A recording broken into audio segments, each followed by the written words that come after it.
축복합니다.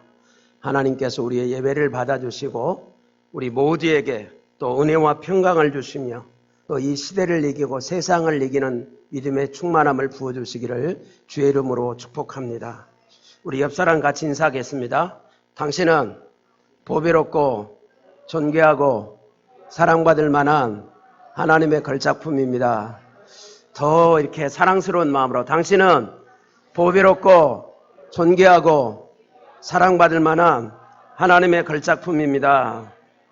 당신이 옆에 있어 행복합니다. 주 안에서 사랑합니다. 늘 우리가 이런 마음으로 살아갈 수 있기를 바랍니다. 우리 기도하겠습니다. 살아계신 전능하신 우리 아버지 하나님, 오늘 부족한 종이 하나님의 말씀을 들고 섰습니다. 말씀을 전하는 종에게 성령으로 충만히 역사하여 주시어서 은혜와 능력이 있게 하시고 듣는 우리 사랑하는 성도님들에게는 감동과 감화와 믿음의 역사가 있게 하여 주시옵소서. 주 예수님의 이름으로 기도 올리옵나이다.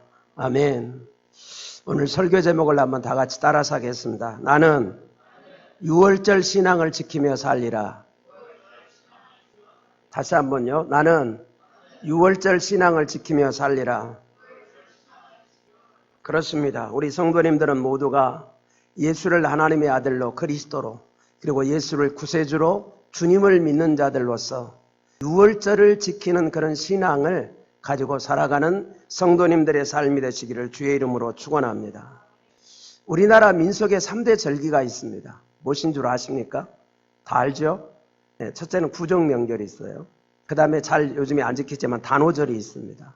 그 다음에 세 번째가 추석명절이 있습니다. 다 아시는 절기들입니다. 설 명절이 되면 1월 1일에 지키는 온 가족이 이제 모여서 이제 조상에게 차례를 지내고 또 그리고 어린아이들은 색동옷을 입고 또 부모님들에게 세배를 하고 떡국을 먹는 날로 우리가 알고 있습니다. 그런데 연이어서 이렇게 문서의 기록들을 보면 어떤 일을 하냐면 설을 지나고 나면 우리나라에 이런 것들이 있었다고 합니다. 이제 소위 말하면 사제, 무당 같은 사람들을 불러다가 이제 풍년을 기원하는 굿 이런 신년제를 드리는 것이 전통적으로 우리나라의 민속문화로 내려왔다는 거예요. 또 단오절이 되면 또 이게 수린날 천중절이라고 불리는데 보통 음력 5월 5일 날 지킵니다. 근데 이 단오절이 뭐냐? 수린날과 연관이 되어 있는데 바로 신을 모시는 날이라고 합니다. 이때는 이제 봄에 이제 모를 내놓고 이제 풍년을 기원하면서 신에게 이렇게 제사를 드렸다라고 하는 거예요. 또 이날은 사람들의 기운이 가장 왕성한 날로 알려지고 있습니다. 그래서 이날에는 주로 뭐 하냐면 창포탕 마시기, 쑥떡 만들어 먹기, 익모초 준비하기. 그러니까 사람의 건강에 좋은 것들을 이렇게 먹고 준비를 한다라고 하는 것입니다. 또 추석 한가위는 우리가 잘 아는 대로 8월 15일 날 지키는 거죠. 그것은 하나의 추수 농사를 한 해에 농사를 짓고 난 다음에 어쩌면 우리 기독교의 추수감사절처럼 이 신에게 감사를 표하는 그런 제사를 드립니다. 그래서 추석날에는 차례를 지내고 또 성묘를 하고 하늘에 있는 신과 집안의 여러 신들에게 핵곡식으로 이제 음식을 만들어서 바치는 이런 그런 풍습이 이어져 왔습니다. 이런 3대 절기가 있는데 이 3대 절기를 깊이 들여다보면 뭔가 그 중심에 흐르는 사상들이 있습니다. 그게 뭐냐? 인생은 사람 혼자만의 힘으로는 절대 안 된다. 그래서 신을 의지할 수밖에 없다. 그래서 보면 이 민속의 3대 절기 가운데 항상 이 인간이 누구와 연관이 되어 있냐면 신과 연관에 대한 제사 행위를 하는 것들을 볼 수가 있게 되어줍니다. 그래서 이 민속 절기에는 항상 조상들에게 제사를 지내고 또 뭐가 있냐면 신들에게 기원하는 이런 제사를 지내는 것을 볼 수가 있습니다. 자, 그래서 이것이 하나의 생활화 문화가 되어 있는데 그런데 여기서 또 한 가지 특징이 뭐냐면 이런 모든 제사나 이러한 신께 드리는 이런 기원제는 누가 만들었냐면 사람들이 만들었다라고 하는 거예요. 이렇게 문서들을 뒤집어 보면 언제부터 딱딱 됐다 이런 말이 안 나와요. 그냥 역사가 너무나 흐릿합니다. 근데 어느 날부터 이렇게 되게 됐다 이렇게 나와요. 그래서 뭘 의미를 할까요? 사람들이 이 땅에 살아오면서 사람의 힘으로는 안 되는 것을 알고 뭔가 신을 찾아서 하나씩 행동을 시행했던 것이 쌓아져서 어느 순간부터는 이것이 하나의 절기 행사로 데려왔다라고 밖에 말씀을 드리지 아니할 수가 없는 것입니다. 그래서 이런 모든 명절들은 누가 만들었냐면 우리나라 민속절기 같은 경우는 사람이 만들었다라고 말씀을 드릴 수가 있습니다. 그런데 성경에 나오는 절기는 우리나라의 민속절기와의 성향이 전혀 다릅니다. 어떤 면에서 다르냐? 민속절기는 사람이 만들었지만 성경에 나오는 절기는 하나님이 만들어서 먼저 만들어 놓고 그것을 지키라고 명령하셨다라고 하는 거예요. 이것이 전혀 다른 것인 것을 봅니다. 오늘 본문으로 가면 오늘 본문의 말씀에 유월절이 어떻게 해서 시작이 됐는지를 이야기를 합니다. 여러분 성경을 읽어보시면 알지만 이 유월절은 누가 지키라고 명령한 거예요? 하나님이 이렇게 지켜라 라고 명하신 것을 성경 속에서 볼 수가 있습니다. 이스라엘은 절기가 7대 절기가 있습니다. 이 7대 절기 가운데 첫 번째가 뭐냐면 유월절이에요. 그런데 이 7대 절기를 다 하나님이 정하시고 하나님이 지키라고 말씀하고 있는 것을 보게 됩니다. 이스라엘의 민족의 시작은 아브라함입니다. 하나님께서 어느 날 아브라함에게 나타나서 말씀하셨습니다. 아브라함에게 이르시되 너는 반드시 알라. 내 자손이 이방에서 객이 되어 그들을 섬기겠고 그들은 400년 동안 내 자손을 괴롭히리니 그들이 섬기는 나라를 내가 징벌할지며 그 후에 내 자손이 큰 재물을 이끌고 나오리라. 하나님은 미래에 되어질 일을 아브라함 이후에 되어질 일들을 말씀하셨어요. 아브라함의 선자가 야곱입니다. 야곱 때에 가나안 땅에 계속되는 기근이 있었습니다. 그래서 야곱은 그 위기를 넘기기 위해서 양식이 있는 애굽 땅으로 자기 아들들을 보냅니다. 이제 이것이 계기가 되어서 누구를 만나냐면 그 아들 가운데 하나 형들이 그 야곱의 아들들이 팔아먹은 아들이 있어요. 요셉이 있어요. 요셉이 애굽에 내려가서 총리가 되어 있습니다. 그래서 그 총리가 된 요셉에게 가서 곡식을 사게 되는 거예요. 이것이 계기가 되어서 야곱과 야곱의 모든 가솔들은 애굽으로 내려갑니다. 그래서 70명이 애굽에 내려가서 거기에서 살아가면서 점점 생육 본성에 가서 시간이 지나면서 하나의 민족을 이루게 된 것을 볼 수가 있습니다.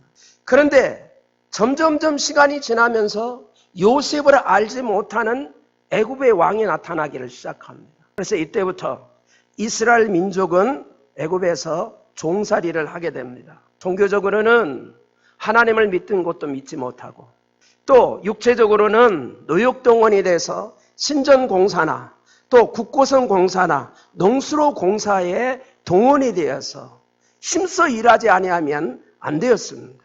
또 그런 가운데 이 바로 왕, 특별히 이 애굽의 악한 왕들이 이스라엘 민족이 점점 번성된 것을 보고 인구 억제 정책을 썼어요. 그래서 산파들을 시켜서 남자아이들이 태어나면 뒤엎어버려라, 죽이라는 얘기예요. 그리고 애굽 사람들에게는 2살 미만의 이스라엘 아이들이 보이면 무조건 잡아다가 나일강에다가 던져버려라. 참으로 날마다 이 이스라엘 민족들은 고통스러워서 살 수가 없습니다. 하나님도 예배 못하죠. 그렇죠? 육체적인 고통을 당하지요. 또 정신적인 고통, 애들을 갖다가 보이기만 하면 잡아 죽이라 그러죠. 얼마나 여러분 힘들겠습니까? 그러는 가운데 이스라엘 민족은 한운 수 없이 하나님 앞에 부르짖어 기도를 합니다. 하나님, 우리를 살려주세요. 하나님은 이 기도를 들으시고 하나님이 아브라함에게 약속하셨던 언약을 기억하십니다. 내가 이방인의 객이 되어서 때가 되면 이들을 풀려서 재물을 가지고 나온다 라고 하는 하나님의 언약의 말씀을 기억하시고 그 일을 위해서 누구를 보내냐면 모세를 보냅니다. 그래서 모세가 바로왕 앞에 가서 이야기를 합니다. 나는 하나님께서 보낸 사자다. 하나님의 종이다. 나는 하나님을 대신해서 왔다. 그러니 바로왕 너희는 빨리 이 하나님의 백성인 이스라엘 민족을 내놔라.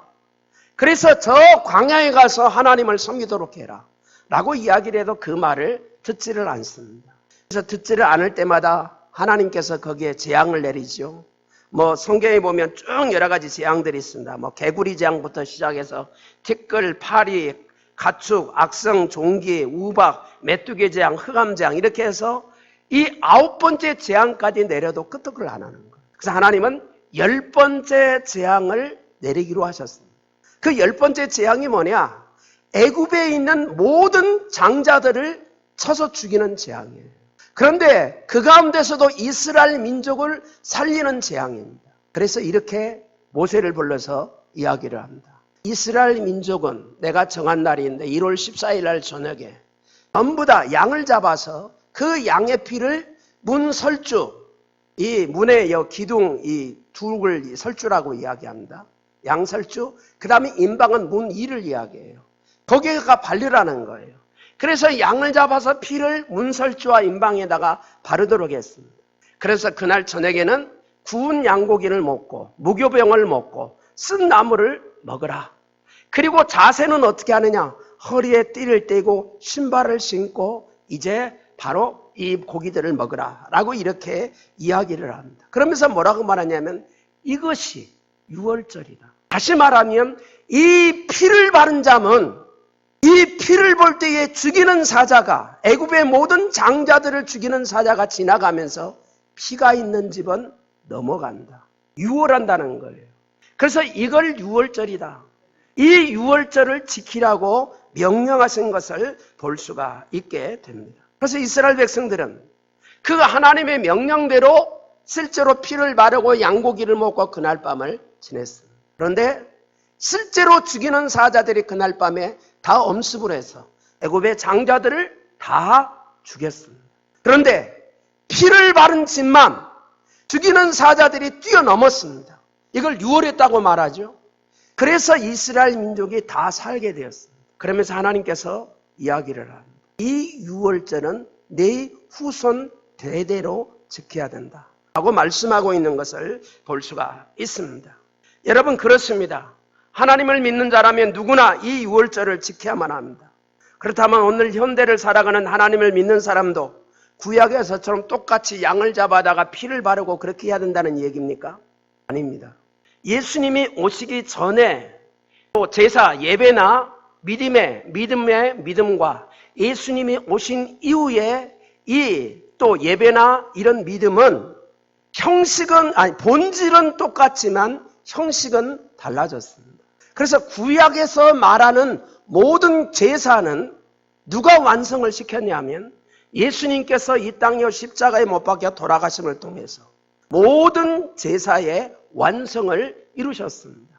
그렇기 때문에 옛날과 똑같은 방식으로 하나님 앞에 제사라고 하는 예배를 드리지 않는 것입니다. 오늘날에는 하나님께 뭐라고 말해요? 영과 진리로 예배하라고 우리에게 말씀하고 있는 것을 보게 되어집니다. 자, 그렇다면 유월절을 지키라는 이 말씀의 현대적인 의미, 다시 말하면 오늘날 우리는 유월절을 어떻게 지켜야 되느냐라고 하는 숙제가 생깁니다. 여러분 우리는 유월절을 어떻게 지켜야 될까요? 첫 번째는 자기의 신앙의 정체성을 분명히 드러내는 삶을 살아가는 것, 이것이 유월절을 지키는 신앙입니다. 한번 따라서 하겠습니다. 나는 나의 신앙의 정체성을 분명하게 드러내고 살리라. 여러분 유월절을 지키는 삶의 첫 번째가 뭐냐면 나의 신앙의 정체성을 분명히 드러내고 살아가는 것, 이것이 유월절이에요. 유월절을 지키는 삶인 것입니다. 여러분 이 하나님께서 유월절을 지킬 것을 명하면서 양을 잡아서 피를 어디다 바르라고 했죠? 어디다가요? 문설주와 여기 임방에다가 바르라고 이야기를 했습니다. 자, 그렇다면 이 집 출입문 안쪽 문설주에다가 피를 발랐을까요? 아니면 바깥쪽 문설주와 임방에다가 발랐을까요? 그래요? 여러분 도와주셔서 감사합니다. 바깥쪽 문설주와 임방에다가 이 피를 발라라고 그랬습니다. 왜 그랬을까요? 왜 그랬을까요? 자, 죽이는 사자들이 집집마다 다 조사를 합니다. 넘어가면서 어떤 사람, 피가 있는 집은 패스오버, 넘어가는 거예요. 피가 없는 집은 어떤 대상? 죽여야 되는 대상. 피가 있는 집은 살려줘야 되는 대상이에요. 그러면 피를 안에다 바르면 어떡할까요? 에? 밖에서 알아요? 몰라요? 그러면 이제 이거 신비한 걸 믿으면 안 돼요. 하나님은 영이시고 신이니까 다 아래까지 알 거야. 그건 내 생각이요. 그렇죠? 피를 어디다 바르라면 밖에다 바르라 그랬어요. 그 말은 무슨 말이에요? 이 집은 피가 있는 집이다. 이 사람은 피가 있는 사람이다. 라고 하는 것을 누가 알 수 있도록? 다른 사람이 알 수 있도록이에요. 그렇죠? 이걸 이야기를 해주고 있는 것을 보게 되어집니다. 여러분, 그러면 이 피를 밖에다가 바르라는 이 얘기는 뭘까요? 어떤 의미가 있어요? 이미 설명을 해드렸어요. 나는 예수 피를 뭐하는 사람이다? 양의 피를 뭐하는 사람이다? 믿고 의지하는 사람이다. 라고 하는 것을 나 혼자만 갖는 게 아니고 밖에서 지나가는 사람, 나를 보는 사람도 다 뭐 할 수 있도록, 알 수 있도록 하는 것입니다. 오늘날 이 시대에 성 정체성을 이야기할 때 커밍아웃이라는 이야기를 합니다. 이 커밍아웃은 본래 성소수자들이 자기 성에 대한 이제 정체성을 알릴 때 사용하는 용어입니다. 커밍아웃, 밝히 드러내다라고 하는 이런 뜻이에요. 여러분, 성이 몇 가지가 있을까요? 남성과 여성 둘만 있습니까? 또 있습니까? 그런데 성소수자들은 그렇게 생각하지 않습니다. 그래서 이제 자기 성의 정체성을 나는 이런 사람이다라고 밝힙니다. 그래서 그들은 당당하게 성의 정체성을 밝히는데 게이라고 하는, 나는 게이다라고 이야기해요. 그래서 뭐라고 말하는, 게이는 남성끼리의 동성연애자를 게이라고 이야기합니다. 그 다음에 레즈비언이라고 이야기합니다. 이것은 여성끼리의 동성연애자를 표현할 때 이야기합니다. 그 다음에 양성애자도 있습니다. 양성애자는 뭐냐면 남성이든 여성이든지 막 사랑한다는 거, 이거 연애행위를 한다는 거예요. 이걸 갖다가 이 양성애자라고 이야기합니다. 그 다음에 또 트랜스젠더가 있어요. 트랜스젠더는 뭐냐면 남성의 신체를 가지고 있으면서도 스스로 여성이라고 생각하며 살아가는 거예요. 또는 여성의 신체를 가지고 있으며 스스로 남성이라고 생각하고 살아가는 이런 사람들을 트랜스젠더라고 이야기를 합니다. 그런데 이들은 자기네들은 분명한 이런 사람이라고 하는 것을 밝히고 살아가는 거예요. 그런데 오늘날 이 성소수자뿐이 아닙니다. 하나님을 안 믿는 사람은 당당하게 이 세상에서 자기의 어떤 정체성이나 사상을 분명히 이야기를 해요. 그러다 보니까 오늘날 여러 가지 이념적인 대립이 생기고 여러 가지 많은 있는 것들을 볼 수가 있게 됩니다. 그런데 오늘날 우리 예수 믿는 사람은 이 세상에서 나의 정체성을 어떻게 밝히고 살아갑니까?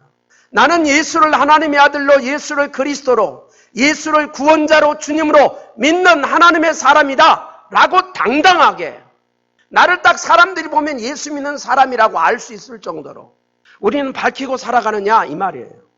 우리는 이것을 오늘 이 하나님의 말씀 가운데서 배우는 것입니다. 나는 예수를 믿는 하나님의 자녀다. 그것을 밝히 드러내고 밝히 그것을 표현하고 살아가는 삶, 이것이 뭐예요? 바로 유월절을 지키는 신앙이라고 말합니다. 예수님께서 이렇게 말씀하십니다. 마태복음 10장 32절 33절에 보면 말합니다. 누구든지 사람 앞에서 나를 시인하면 나도 하늘에 계신 내 아버지 앞에서 그를 시인할 것이요, 누구든지 사람 앞에서 나를 부인하면 나도 하늘에 계신 내 아버지 앞에서 그를 부인하리라. 하나님이 개인적인 신앙 고백만 가지고 신앙을 여기에서 평가한다고 말하지 않아요. 누구 앞에서? 사람들 앞에서. 그래서 우리는 예수를 믿는 사람은 나 혼자뿐만 아니라 어떤 상황에서든지 나의 신앙의 정체성을 밝혀야만 합니다. 그래야 하나님이 뭐라고 그래요? 마지막 하나님 앞에 서면 하나님 앞에서 예수님이 그를 인정해 주겠다라고. 한번 우리 다 같이 한번 따라서 해봅니다. 나는 여호와를 믿는 하나님의 자녀다. 나는 여호와를 믿는 장자다. 여러분 믿습니까? 이 신앙의 정체성을 분명히 드러내고 살아야 돼요. 이것이 유월절을 지키는 신앙이에요. 여러분, 이 신앙이 우리에게 얼마나 큰 유익을 주는지 성경을 통해서 볼 수 있습니다. 성경에 보면 바벨론 느부갓네살 왕이 큰 신상을 만들어 놓고 모든 백성들을 모아놓고 모든 관료들을 모아놓고 절하게 하는 낙성식을 합니다. 그런데 여기서 한 가지를 이야기했어요. 만약 이 신상 앞에, 금신상 앞에 절하지 아니하면 다 모두를 잡아다가 풀무불 속에 집어넣어서 불에 태워 죽이겠다는 거예요. 그래서 나라의 모든 백성들과 관료들이 모여서 낙성식을 합니다. 이제 나팔을 불고 또 여러 가지 악기 소리가 요란스럽게 들립니다. 그때 모두가 다 엎드려 절해야 돼요.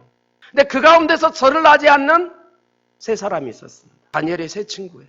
그걸 갈대아 사람들이 보고 왕 앞에 고소를 합니다. 그래서 왕에게 잡혀갔어요.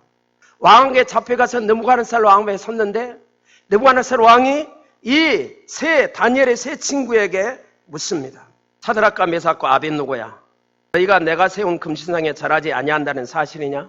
이제라도 너희가 나팔과 생황과 모든 악기 소리를 들을 때 금신상 앞에 엎드려 절하면 좋거니와 너희가 만일 절하지 아니하면 너희를 맹렬히 타는 풀무 가운데 던질 것이다. 이렇게 이야기를 합니다. 그때 다니엘의 세 친구가 뭐라고 말합니까? 이렇게 대답합니다. 느부갓네살이여, 우리에게 이 일에 대하여 왕께 대답할 필요가 없나이다. 우리가 섬기는 하나님이 계시다면 우리를 맹렬히 타는 풍무불 가운데서 능히 건져내시겠고 왕의 손에서도 건지시리이다. 그렇지 아니할지라도 왕이여, 우리가 왕의 신들을 섬기지 아니하고 왕이 세우신 금신상 앞에 절하지 아니할 것입니다. 나한테 그것을 요구할 필요가 없습니다. 나는 하나님을 믿는 사람입니다.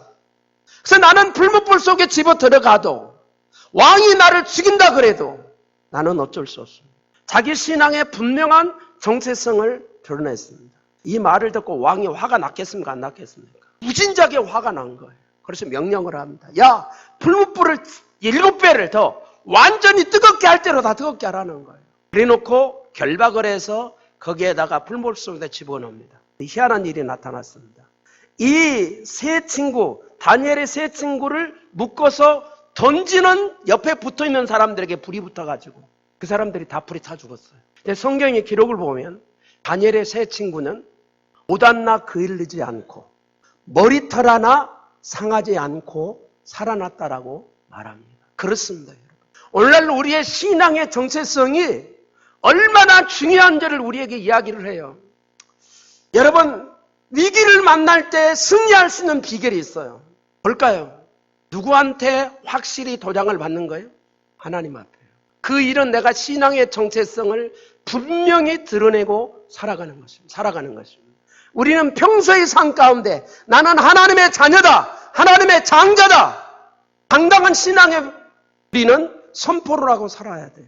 그러면 우리 하나님께서는 평상시 상황 가운데 우리를 보호해 줄 뿐만 아니라 우리는 위기를 만난 상황 가운데도 하나님이 우리의 삶을 보장하신다라고 하는 것을 말씀해 주고 있습니다. 그러므로 우리 살아가는 성도님들은 분명한 신앙의 정체성을 당당히 말하고 살아갈 수 있는 성도님들이 되어줄 수 있기를 주의 이름으로 축복합니다. 두 번째는 예수 그리스도를 영의 양식과 영의 음료로 먹고 마시는 삶이 유월절을 지키는 신앙입니다. 한번 따라서 하겠습니다. 나는 예수 그리스도를 영의 양식과 영의 음료로 먹고 마시리라.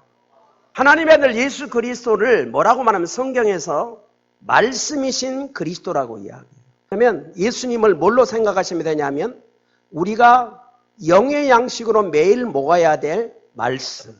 이 말씀은 누가 동일하면 예수님과 동일해요. 또 한 가지 이야기를 합니다. 예수님은 뭐라고 말해요? 영의 음료라고 이야기를 해요. 이건 다른 말로 말하면 그리스도의 영을 성령이라고 이야기합니다. 그렇죠? 그래서 이 성령을 마시면 성령을 뭐라고 하면 성경에서는 생수라고 이야기해요. 우리를 살아 움직이게 하고 생기나게 하고 뭔가 활발하게 윤기 있게 살아가도록 하는 생동력을 주는 그런 영을 이야기를 합니다. 그래서 날마다 우리는 우리의 삶 속에 어떻게 해야 되느냐? 예수님을 뭘로 먹어야 돼? 두 가지예요. 하나는 영의 양식으로, 그 다음에 또 하나는 뭐예요? 영의 음료로 먹고 살아나는 거예요. 그걸 유월절 지키면서 우리에게 이야기를 합니다. 그럼 조금 전에 유월절 신앙 가운데서 이스라엘 백성들에게 하나님이 요구했던 게 뭐냐면, 자, 문설주, 임방에다가 또 문설주에다가 피를 바르고 그 다음에 그날 저녁에 해야 될 일이 뭐였죠? 양고기를 구워서 먹어요. 뭐와 함께? 무교병과 쓴나물과 함께. 여기서 양고기는 뭘 말하냐면 심판받으신 예수 그리스도예요. 그 다음에 여기 무교병은 뭐냐면은, 무교병은 오늘날로 말하면 떡을 하는데 거기에 양념이 하나도 안 들어간 거예요. 맹탕 떡이에요. 맛이 있어요, 없어요? 그건 뭐냐면 말씀을 이야기해요. 하나님의 말씀. 말씀이신 그리스도예요. 여러분, 하나님의 말씀 냠냠 맛있습니까? 맛항아리가 없습니까? 맛있어요? 신앙이 아주 좋으신 분이요. 맛 없는 분. 신앙이 보통 신앙이요. 먹는데 써, 말씀이. 그거는 그래서 안 받아들여. 그러면 신앙이 없는 분이에요. 여러분, 여기서 그걸 이야기합니다. 그리고 나서 뭐냐면 음식을 먹고 나면 마지막 하는 일이 있어요. 뭘 하죠? 물을 마시죠. 그렇죠. 그래서 이건 물은 뭐냐면은 성령의 생수를 이야기를 해요. 이걸 먹으라는 거예요. 언제 이 일을 했죠? 유월절 지키는 언제? 저녁이에요. 여러분, 이것은 뭘 말하냐면 우리의 평상시 삶에 유월절 신앙이 돼야 되는데 나의 신앙의 정체성만 나타나는데 이 정체성을 뒷받침해 줄 수 있는 영적 뿌리가 있어야 돼요. 그게 뭐예요? 매일 뭐 하는 거예요? 말씀의 공급을 받아요. 매일. 그리고 우리는 성령의 공급을 받아요. 그렇죠? 그럼 우리가 할 수 있는 일이 뭘까요? 매일 하나님의 말씀을 뭐 해야 된다? 먹어야 돼요. 아멘 아멘하고 먹어야 돼요. 그리고 매일 우리는 하나님의 영 성령을 구해야 돼요. 성령을 구하면 성령께서 우리 가운데 나타나셔서 우리의 삶을 기쁘게 하고 즐겁게 하고 생기가 나게 하고 윤기가 나게 합니다. 그래서 우리는 계속해서 이 삶을 반복해야 돼요. 한번 보겠습니다. 우리가 뭔가를 안 먹으면 어떻게 되죠? 3일만 굶어봐요. 어떻게 되죠? 그래서 살죠, 3일은. 그렇죠? 한 열흘 정도 안 먹으면 어떻게 되죠? 네? 힘이 없어요? 자, 물을 한번 생각해 보세요. 물 3일 안 먹으면 어떻게 되죠? 죽지는 않아. 이렇게 죽는다고 그래요. 한 열흘 물을 안 마셨다. 그래서 금식을 할 때는 물은 마시게 하는. 그렇죠? 자, 우리의 몸이라는 게 그거예요. 우리 영적인 것도 마찬가지입니다. 그런데 오늘날 우리가 신앙생활 한 거 보면 하나님의 말씀을 안 먹고도 잘 버티고 살아. 되게 신기한 일이요. 우리 영적인 문제가 얼마나 심각한 걸 알아야 돼요. 매일 우리가 밥을 몇 끼 먹어요? 3끼 먹죠? 그런데 매일 우리는 한 끼 정도는 영의 양식을 먹어야 될까요? 안 될까요? 양심적으로 이야기해봐요. 우리는 육식을 위해서 하루에 몇 끼 먹어요? 3끼. 물은 몇 번 마셔요? 수시로. 그러면서 우리는 영의 양식은 먹습니까? 안 먹습니까? 먹어요. 주일날만 설교 듣고. 여러분, 우리는 매일 이걸 먹어야 돼요. 이것이 뭐냐? 매일 하나님의 말씀을 양식으로 먹고 우리는 기도를 통해서 성령을 매일 마셔야 돼요. 이것이 곧 뭐냐? 우리의 삶을 건강하게 해주는 것입니다. 이 삶이 어떤 삶이냐? 유월절을 지키는 삶인 것을 말해주고 있는 것을 보게 됩니다. 저는 이 말씀을 생각할 때마다 생각나는 친구가 있어요. 종신대학원을 들어갔는데 어느 그 제자 모임을 들어갔습니다. 그랬던데 어느 2년 선배 안간현이라는 사람이 자기 저 송신대학교 들어온 이야기를 해요. 지난번에도 제가 말씀드렸을 거예요. 이 친구는 매일 하루의 삶의 시작이 공식입니다. 매일 하나님의 말씀을 먹고 그걸 붙들고 기도로 시작하는 것이 하루의 삶의 시작이에요. 이게 안 되면 다른 앞으로 진전이 안 나갑니다. 그런데 송신대학원 시험 치는 날이었어요. 근데 아침에 늦게 일어나 버린 거예요. 지금 학교를 가야 첫 번째 시험 시작 시간에 마침 도착할 시간이에요. 근데 이 친구가 뭐 하냐면 학교로 출발하지 않고 정해진 시간에 성경을 폈어요. 그리고 성경을 읽어요. 그리고 묵상하고 그걸 붙들고 성경을 붙들고 기도를 했어요. 그리고 난 다음에 시간을 다 채우고 그리고 학교를 갑니다. 학교를 가서 교문에 총신대학원이 지금 저 사당동에 있거든요. 서울. 교문에 딱 들어가면 오른쪽에 신관이 있어요. 그 신관에서 학생들이 막 쏟아져 나오더래요. 그래서 1시간 끝났구나. 나는 둘째 시간부터 시험을 보리라. 믿음도 좋아. 그리고 이제 수험장에 들어갔어요. 수험장에 들어가서 딱 가는데 시험을 보려고 그러니까 시험지를 딱 받으니까 뭐냐면은 제1교시. 그래가지고 시험지 딱 나왔더래요. 무슨 얘기인 거 가지고 시험 끝나서 물어봤더니 첫 시간에 뭐 했냐면 시험 보기 전에 그 수험생들이 전부 다 예배당에 모여서 하나님 앞에 경건의 시간, 예배를 드렸다는 거예요. 그리고 두 번째 시간이 무슨 시간이었냐면 첫 번째 시간이 됐어요. 그래서 이 친구가 시험에서 이제 잘 치르고 합격을 했어요. 결론은 뭡니까? 이 안간현이라는 친구는 어디서 경건의 시간을 한 거예요?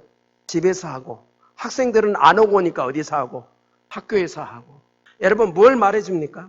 하나님을 이제 매일 양식으로 먹고 사는 사람은 하나님이 그를 알아서 모든 것들을 인도해 주시고 책임을 져주세요.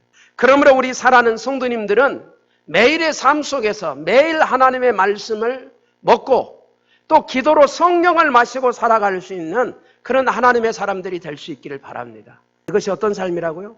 바로 유월절의 삶입니다. 마지막 세 번째, 예수 피의 권능을 믿고 의지함으로 유월절 신앙을 우리가 지켜야 하는 것입니다. 한번 따라서 하겠습니다. 나는 예수 피의 보혈을 능력을 믿고 의지함으로 세상을 이기고 어둠을 이기리라. 여러분 믿습니까? 여러분, 예수 피를 믿는다라고 하는 것을, 나는 하나님의 자녀라고 하는 것을 이제는 밖에서 드러날 뿐만 아니라 뭐가 있어야 했냐면 예수 피의 효능의 그 의미가 뭔지, 그 능력이 뭔지를 내가 확실히 알고 마음에 새기고 어떤 상황 속에서도 내가 그것을 믿음으로 주장하고 선포하고 살아야 된다라고 하는 그런 이야기입니다. 예수 피는 어떤 능력이 있느냐? 여러분, 피 흘림이 없이는 뭐가 없다고 말하죠? 죄사함이 없다고 말합니다. 자, 성경에서 왜 피의 값을 지불하라고 하느냐? 사람들이 죄값을 성경에 보니까 뭐라고 말해요? 죄값은 사망이라고 말하죠. 그러면 사망의 죄값을 속함받으려면 무슨 죄값을 지불해야 돼요? 죽음의 죄값을 지불해야 되죠? 맞아요? 맞습니까? 그래서 예수님이 십자가에 피 흘려 죽으셨다는 얘기는 뭐냐면 우리를 살리기 위해서, 생명을 살리기 위해서 사망의 값을 뭐 했다는 거예요? 지불했다는 거예요. 다시 말하면 예수님이 죽음의 값을 지불하고 우리를 뭐 해줬다? 살려줬다는 거예요. 여기에서 우리가 얻어야 될 교훈이 있어요. 그러면 예수의 피가 뭐냐? 피는 생명이고 사망을 이야기합니다. 그러면 내가 예수 피를 믿는다는 얘기는 뭐예요? 이 예수 피에는 나에게 뭘 주는 그런 하나님의 보호 안전장치가 있다? 나를 생명을 살려주는, 보호해주는 이런 생명의 비밀의 안전장치가 있다라고 하는 것을 가르쳐주고 있습니다. 그래서 겉으로 보기에 사람들에게 예수 피를 믿는 사람이라는 것도 있지만 더 중요한 것은 이 예수 피의 효능을 믿고 주장하고 선포하는 사람은 하나님이 뭘 보호해 주신다? 그의 생명을 보호해 준다. 생명을 보호하시고 지켜주신다라고 하는 것을 말씀해 주고 있는 것을 볼 수가 있게 됩니다.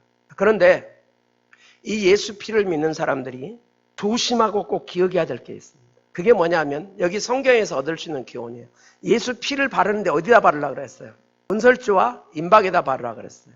그런데 여기 문턱에다 바르라고 했나요? 안 했나요? 거기에다가 바르라고 하지 않았어요. 왜요? 그 문턱에다 바르라 놓으면 예수 피를 밟고 넘어갈 수가 있어요. 그렇죠? 다시 말하면 이 피를 밟지 않도록 하기 위해서 이 예수 피를 문설주와 임박에다 바르라고 한 거예요. 그럼 그 의미가 뭐냐? 예수 피를 밟는다라고 하는 것은 이런 겁니다. 오늘날 우리의 신앙 가운데서 예수 피를 밟는다는 의미는 이런 의미예요. 예수 피의 효능, 예수 피로 말미암아 우리에게 주어지는 하나님의 은총, 은혜, 이것을 받아들이지 않는 거예요. 무시하는 거예요. 거절하는 거예요. 이것이 뭐냐? 이것이 예수 피를 짓밟는 겁니다. 이것을 하게 되면 예수 피의 효능이 우리의 생명의 역사로 우리에게 나타나지를 않는다는 거예요. 어떤 사람은 하나님이 기껏 은혜로 살려주니까 자기 마음에 안 드는 거예요. 그 다음은 어떻게 해요? 자기 기준에서 하나님을 원망하고 하나님을 저주를 해요. 이런 사람들은 봐줘야 됩니까? 안 봐줘야 됩니까? 여러분 같으면 배심죄에 걸려서 어떻게 해야 돼요? 처단을 해야 되죠. 그래서 먼저 중요한 게 예수 피를 거절하거나 무시하거나 하는 이런 의심하거나 하는 자에게는 이 피의 혜택이 온다 안 온다? 안 온다라고 하는 것을 이야기해요.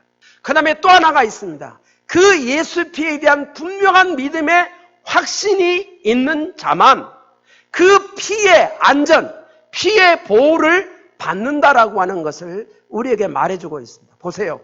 피는 발라놓고 밖에 돌아다니면 어떻게 됐을까요? 날. 예? 집에다가 피 발라놓고 밖에서 나 피 발랐으니까 아무렇게나 살아도 돼. 그리고 밖으로 나가 돌아다니죠. 그러다가 어떻게 됐을 것 같아요? 여러분들이 알아서 생각하세요. 예수 피를 믿었으면 이 피의 믿음 안에서 있을 때만 하나님의 혜택을 받을 수 있어요. 맥스웰이라고 하는 목사님이 있었습니다. 그는 자기가 사는 동네에 얼마 떨어지지 않은 곳에서 전쟁을 계속 하고 있는 거예요. 그 당시에 목사님이 늘 불안하죠. 그래서 밤마다 하나님 앞에 기도를 했습니다. 하나님, 이 어둠의 역사 가운데서 어떻게 하나님께 보호를 받을 수 있을까요? 그러다가 뭘 생각하냐면 출애굽기 12장 13절 피를 볼 때 뭐하리라? 넘어가리라. 이 말씀이 생각나서 이 말씀을 붙들고 밤마다 하나님 앞에 기도를 합니다. 하나님, 내가 예수 피의 의미를 압니다. 예수 피로 우리를 덮어주시고 우리의 집을 덮어주시고 우리의 자녀들을 덮어주시고 교회를 덮어주시옵소서. 밤마다 기도하고 자는 거예요. 근데 어느 날 밤이었습니다. 폭탄이 이 마을에 몇 개 갔다 내면 13개가 떨어졌어요. 이 마을이 쑥더밭이 됐어요. 근데 그날 지나고 그 다음날 보니까 자기 집은 폭탄을 안 맞았어요. 자녀의 집이 폭탄이 안 맞았어요. 교회가 폭탄이 안 맞았어요.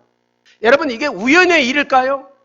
하나님은 믿음의 기도를 드리면 그 믿음의 기도를 들으시고 하나님이 역사를 하는 거예요. 저는 믿습니다. 오늘날 우리가 코로나19 때문에 다들 두려운 생각 가운데 있어요. 사람이 조심해야 될 것은 우선적으로 조심을 해야 됩니다. 한 가지 확실한 것은 어떤 상황을 만나도 우리는 이기고 넘는다 못 넘는다? 넘는다예요. 이 믿음을 가진 사람은 넘습니다. 그런데 이 믿음을 안 가진 사람은 이게 올무가 돼서 오히려 여기에 빠질 수가 있어요. 그러므로 믿음이라고 하는 것이 언제 우리에게 확실히 드러나냐면 위기를 만났을 때예요. 그렇죠? 내가 예수 피의 보혈을 확실히 믿어버리면 하나님이 우리를 덮어주세요. 왜요? 예수 피, 하나님의 생명으로 우리를 다 하나님이 덮어주시고 계시기 때문에 하나님이 책임을 져주십니다. 그러므로 우리는 예수 피가 뭐냐? 생명을 보호해 주시고 안전케 해 주신다 라고 하는 이 믿음을 가지고 날마다 당당하게 살아갈 수 있는 우리 사랑하는 성도님들이 되어줄 수 있기를 주의 이름으로 축복합니다. 말씀을 정리하겠습니다. 오늘날 우리는 유월절을 어떻게 지켜야 된다고요? 첫 번째는 신앙의 자기 정체성을 분명히 드러내고 살아야 됩니다. 나는 하나님을 믿는 하나님의 자녀, 장자다. 분명히 드러내야 돼요. 예수 믿는 사람이다 나는. 두 번째, 예수 그리스도를 매일 영의 양식과 음료로 먹고 마시고 살아야 됩니다. 그래야 우리가 영적으로 건강하기 때문에 모든 일들을 감당할 수가 있습니다. 세 번째는 예수 피의 권능을 믿고 의지하면 하나님이 우리를 지키시고 보호를 해주십니다. 이 사랑하는 성도님들은 예수 피의 보혈의 능력을 온전히 믿고 의지하는 사랑하는 온 성도님들이 되어서 이 어두운 시대를 믿음으로 당당히 이기며 살아가는 우리 성도님들이 되어줄 수 있기를 주의 이름으로 축복합니다. 기도하겠습니다. 살아계신 전능하신 아버지 하나님, 오늘 우리에게 또 하나님께 나와서 예배드릴 수 있게 하시고 오늘 또 유월절을 지키라는 그런 말씀을 우리에게 허락하여 주시니 감사합니다. 하나님, 우리는 어두운 시대를 살아가고 있습니다. 하나님의 은혜가 아니면 우리는 이 세상을 승리할 수가 없음을 고백합니다. 오늘 저희들이 유월절을 지키라고 하는 하나님의 말씀을 통해서 우리가 어떤 상황, 어떤 시대를 만나도 우리가 승리하며 이길 수 있는 신앙의 비결이 그 유월절을 지키는 신앙에 있는 것을 믿사오니 우리 모두에게 유월절 신앙을 주님 허락하여 주시기를 원하옵나이다. 우리 사랑하는 성도님들이 모두가 다 예수를 하나님의 아들로 그리스도로 구원자로 주님으로 믿고 고백하게 할 뿐만 아니라 나는 예수를 믿는 하나님의 자녀다라고 하는 분명한 나의 정체성을 사람들에게 알리고 선포하며 살아가게 하여 주시옵소서.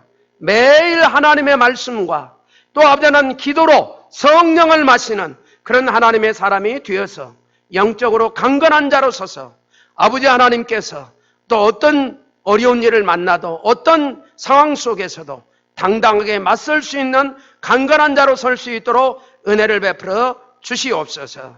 하나님뿐만 아니라 아버지 하나님, 날마다 예수 피의 보혈의 능력을 믿고 의지함을 통해 예수 피 속에는 하나님이 생명을 보존하시는 보호와 또 안전장치가 있는 것을 알고 확실히 믿고 주장하는 그런 믿음의 삶이 되게 하여 주시옵소서.